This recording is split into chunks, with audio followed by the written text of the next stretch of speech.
नमस्ते दोस्तों। आज हम वॉरेन बफेट के ईयर 1961 के लेटर से कौन से की पॉइंट्स हम सीख सकते हैं वो देखेंगे और उसको इंडियन मार्केट के साथ भी जहां हो सकता है रिलेट करके समझने की ट्राई करेंगे। मिस्टर बफेट ने अपनी पार्टनरशिप के परफॉर्मेंस को मार्केट एंड कुछ म्यूचुअल फंड के साथ कंपेयर किया था।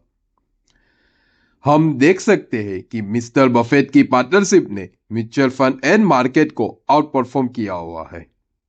मिस्टर बफेट ने उनके इन्वेस्टमेंट स्ट्रेटेजी को 3 मेथड में डिवाइड किया था।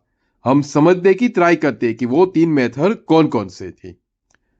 फर्स्ट, जनरल सिचुएशंस वो होती है कि वहां पर कोई कॉरपोरेट पॉलिसी पर डिपेंड नहीं रहना पड़ता है।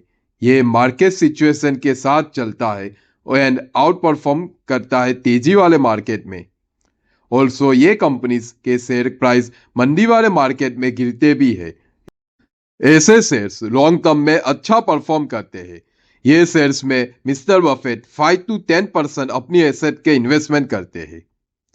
सेकंड है वर्कआउट सिचुएशन कॉर्पोरेट पॉलिसी पर डिपेंड होती है। वर्कआउट सिचुएशन यानी कि स्पेशल सिचुएशंस। उन्होंने स्पेशल सिचुएशन को समझाने के लिए ये सिचुएशन में इन्वेस्टमेंट करना कोई स्पेसिफिक कॉर्पोरेट एक्शन पर डिपेंड होता है, जैसे कि divestment, merger, liquidation, demerger, tenders. यहां पर सेफर अर्निंग होने के रीजन से मिस्टर बफेट बोरोड मनी से भी इन्वेस्टमेंट करते थे।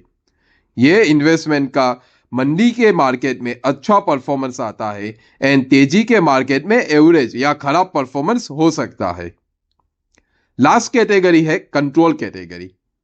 इस तरह के इन्वेस्टमेंट में मिस्टर बफेट या तो कंपनी का कंट्रोल लेते हैं या तो लार्ज पोजीशन लेते हैं कंपनी में, जिससे कंपनी की पॉलिसी को इन्फ्लुएंस कर सके।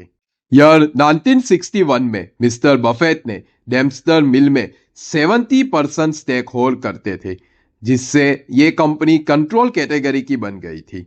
स्टार्टिंग में मिस्टर बफेट ने डेम्स्टर मिल में general value investing category consider करके इन्वेस्टमेंट किया था, बट टाइम के साथ साथ ये कंट्रोल कंपनी बन गई। Company farm implements and water system के मैन्युफैक्चरिंग में थी।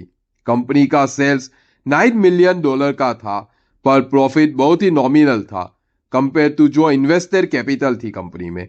यह सिचुएशन टफ इंडस्ट्री और पुअर मैनेजमेंट की वजह से हुई थी। कंपनी की बुक वैल्यू $4.5 मिलियन या तो $75 पर शेयर की थी एंड वर्किंग कैपिटल अराउंड $50 पर शेयर की थी। डिटेल डिस्कशन डेम्स्टर मिल की हम 1963 के वॉरेन बफेट के लेटर में करेंगे।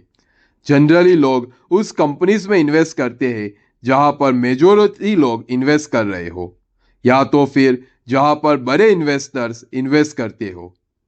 लोग इससे कंजर्वेटिव इन्वेस्टमेंट काउंट करते हैं, पर conservative investment knowledge and investment के पीछे के रीजन से होता है।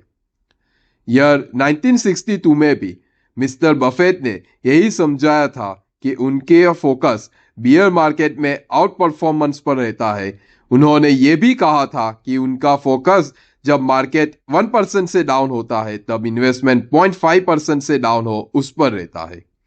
ऐसे ही वॉरेन बफेट के लेटर से इन्वेस्टमेंट फिलोसॉफी को ज्यादा डेवलप करने के लिए और उसको इंडियन मार्केट में किस तरह से हम इंप्लीमेंट कर सकते हैं, उसके लिए हमारे चैनल पे बने रहिए और हमारे वीडियो को लाइक, शेयर और हमारे चैनल को सब्सक्राइब कीजिए।